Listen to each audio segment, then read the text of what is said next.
माँ जी सेहन में पौधों को पानी दे रही थी कि फटफटाता हुआ रक्षा बिल्कुल दरवाजे से आन लगा। दरवाजे की जरी से उन्होंने झांक कर जो देखा तो माँ को सुबह सुबह देखकर उनका माथा ठनका। अपनी इस बेटी की मामलात में जल्दबाजी, खुदसर और नादान तबीयत के बायस इनका दिल वैसे ही उसकी तरफ से खटखटाता ही रहता था, और बिला किसी पेशगी इत्तला के सुबह सुबह यूं रक्षा पकड़ कर आ जाना वैसे ही कई सवालात उठा रहा था। उन्होंने लपक कर दरवाजा खोला तो महारक्षे में बैठी उसके ड्राइवर से बहस में उलझी हुई थी कि जब वो काम करने निकला है तो उसके पास 1000 का खुला क्यों नहीं मौजूद। गरीब रक्षे वाला अभी इन जवाबात पर रोशनी डाल ही रहा था कि माँ जी चादर जैसा दुपट्टा सर पर जमाती सलीके से लपेटते हुए बाहर आ गई। बेटी से अलैक सलैक के बाद रक्षे वाले से बोली, बेटा तुम इस फटफटी को तो जरा दम के लिए बंद कर दो, कान पड़ी आवाज नहीं आती मुझे तो।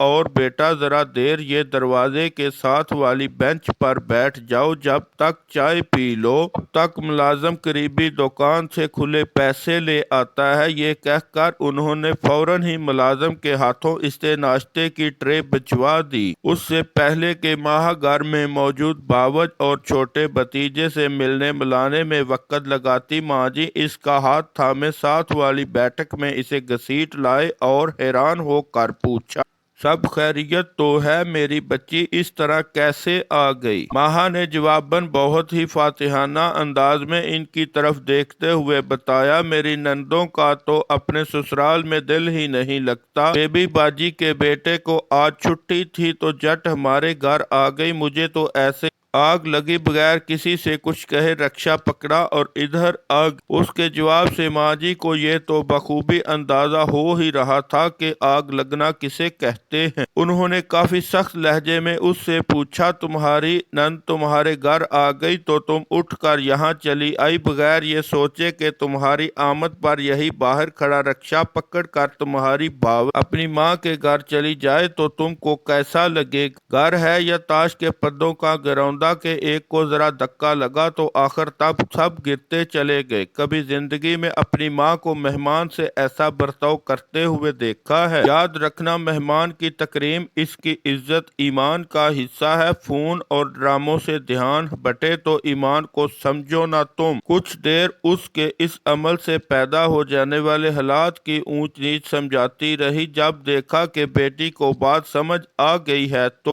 फिर थोड़ा नरम होती हुई बोली, मेरी बेटी तुम बहुत समझदार है कि इतनी सी बात भी ना समझ सके कि एक दिन तो हम सबको अल्लाह ताला का मेहमान बनना ही है। सोचो जरा कि अल्लाह ताला अपने किसी मेहमान से उस रोज बात भी ना करें, गुस्सा हो जाए उसके आने पर। माँ ने इनको बात मुकम्मल ना करने दी और नम आंखों के साथ माँ से बोली, माँ जी अब क्या कर। माँ जी का चेहरा यकदम खिल उठा। उसे साथ आने का इशारा करके फ्रीजर की तरफ लपकी 2 पैकेट समोसे और कबाब के निकाल कर बेटी को पकड़ा कर बोली, बस ये सरप्राइज अब अपनी सास और नंद को किस तरह देना है ये तुम्हारा काम है। माँ ने माँ की बात समझते हुए इनको खुश होकर गले लगाया। मध्यम सी आवाज में सॉरी कहा, जल्दी से काम करती बावज से मिलकर दरवाजे की जानब लपकी। माँ जी भी पीछे बोल।